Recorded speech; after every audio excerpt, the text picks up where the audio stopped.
Hello everyone, welcome to my channel বিতিশার রান্নাঘর। আজ আমি আপনাদের সাথে যে রেসিপিটি শেয়ার করতে চলেছি সেটি হলো দই দিয়ে রুই মাছ। তার জন্য প্রথমে রুই মাছের টুকরোগুলোতে লবণ হলুদ দিয়ে দেব।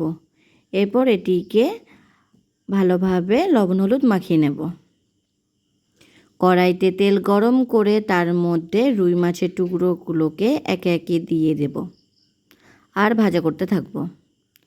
মাছগুলো ভাজা হয়ে গেলে মাছগুলোকে তুলে নেব।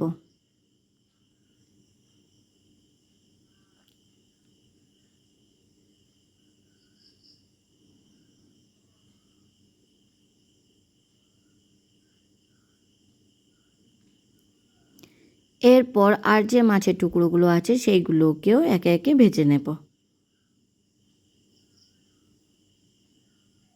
মাছগুলো ভাজা হয়ে গেছে, মাছগুলোকে তুলে নেব।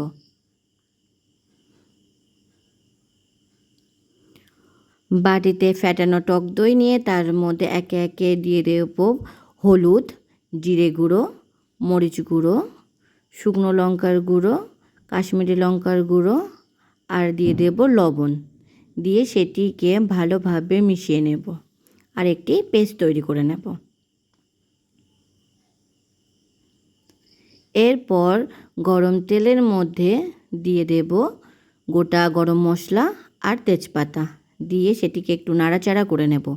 এরপর এর মধ্যে দিয়ে দেব পেঁয়াজ কুচি, দিয়ে সেটিকে ভাজা করব।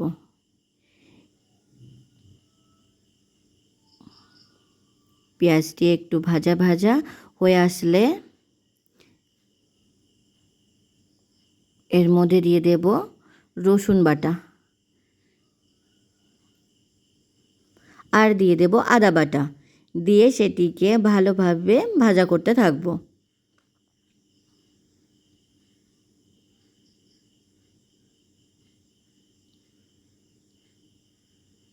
এরপর এর মধ্যে দিয়ে দেব কাঁচা লঙ্কা, দিয়ে সেটিকেও ভাজা করতে থাকব।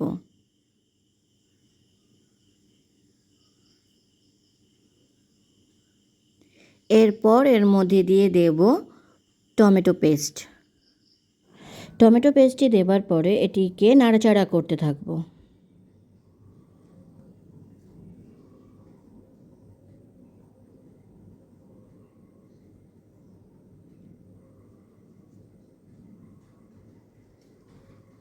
এরপর এর মধ্যে দিয়ে দেব দইয়ের মিশ্রণটি, দিয়ে ভালোভাবে কষতে থাকব।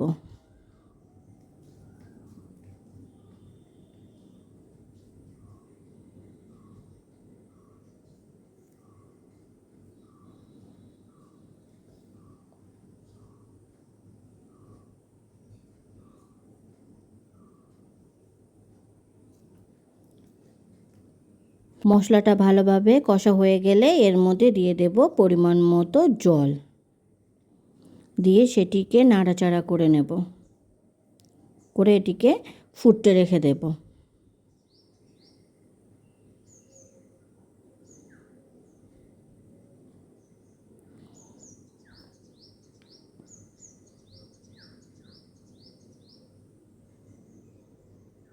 ঝোলটা ভালোভাবে ফুটে উঠেছে।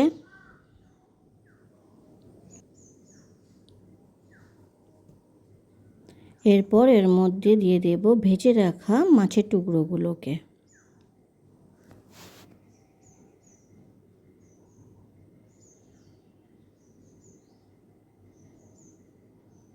মাছগুলো দেওয়ার পরে এটিকে একটু নাড়াচাড়া করে আরও কিছুক্ষণের জন্য ফুটতে রেখে দেব।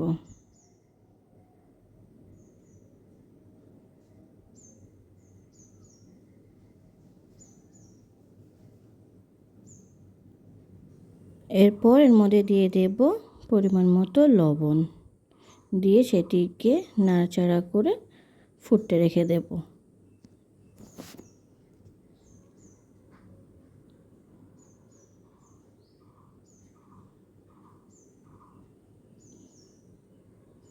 ঝোলটা ভালোভাবে ফুটছে।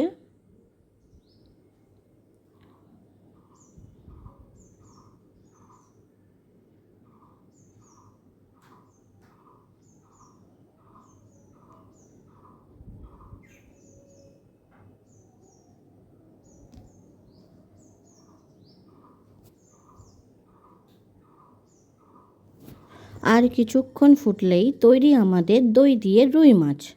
ভিডিওটি কেমন হয়েছে অবশ্যই কমেন্ট করে জানাবেন। আর ভিডিওটি যদি আপনাদের ভালো লেগে থাকে তাহলে অবশ্যই সাবস্ক্রাইব করবেন।